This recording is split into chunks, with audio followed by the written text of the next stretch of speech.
One of the very first things that you'll encounter in reading the Framemaking Sale is this really interesting and frankly pretty troubling statistic that 75% of B2B buyers of complex purchases would prefer to buy those solutions without ever speaking to a sales rep at all. They would prefer what we call a rep-free experience. It's one of the last pieces of research that I was involved in at Gartner that just became so compelling around the world. And that leads to naturally all sorts of conclusions about, well, if customers would prefer to buy without ever speaking to a sales rep, how do we actually create that experience using maybe today AI or agentive or all sorts of other new technology?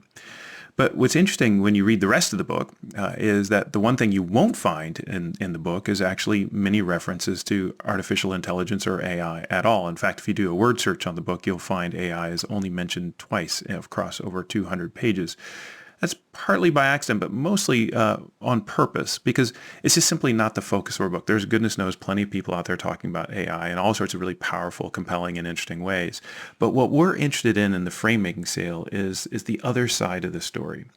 And just to think about what does it look like to help customers buy in a world where maybe AI isn't the most helpful solution to make that buying happen. And just to give an example of what I'm talking about, here's a real world story from my own personal experience. So the other day I was surfing on social media, as we all seem to want to do these days, trying to numb the pain of reality or whatever it might be.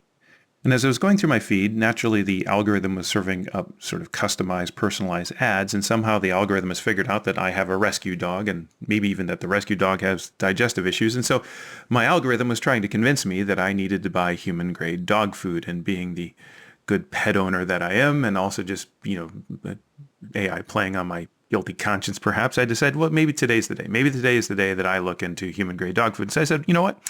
Maybe I'll actually use AI to help me make this purchase decision, very much like in the world of B2B, where customers are using AI to write RFPs and to compare suppliers. I did the same thing. So I opened up AI and I asked it to essentially provide me the top 4 providers of human-grade dog food. What are their names? Where are they located?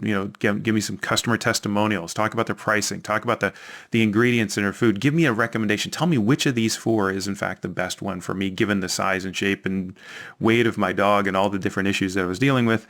And by the way, could you please export all that into a table, which, because I'm old, I could then print out on what's known as a piece of paper. It did all that, of course, because, well, it's AI. And so now I had, at the end of all of that, this really beautiful table, all printed out and ready to go, laying out the top 4 competitors. Essentially, it's the column fodder of RFPs that we all talk about. And it gave me a recommendation, said, this is clearly based on everything you put in, what you should do. So I got all excited to say, hey, look what I did. So I took that piece of paper down to the kitchen. I showed it to my wife and I said, hey, honey, I explained to her what I was doing. And I said, I think maybe we should consider buying human grade dog food. And here's all the output. And here's the recommendation. She looked at it and spent some time looking it over. I said, huh. And then she looked at me and said, well, what do you think we should do? And I said, well, I don't know. And I looked at the piece of paper and I looked it all over again one more time. And I looked at her and said, I don't know. What do you think we should do? And she looked at it and looked at me, and I looked at it and looked at her. And then she looked at me and said this. She said, you know what would be really helpful? If we could just talk to someone, if we could just talk to maybe a couple other pet owners and kind of get a sense for what they've used and whether they like it and whether it's working and whether it's the service is up to snuff. And I said, yeah, now that would be really helpful. And then we thought, well, I don't really know how to do that. So we just took that piece of paper and we set it down on the kitchen counter. And frankly, it's still sitting there 4 weeks later. And my pet still doesn't have human grade dog food.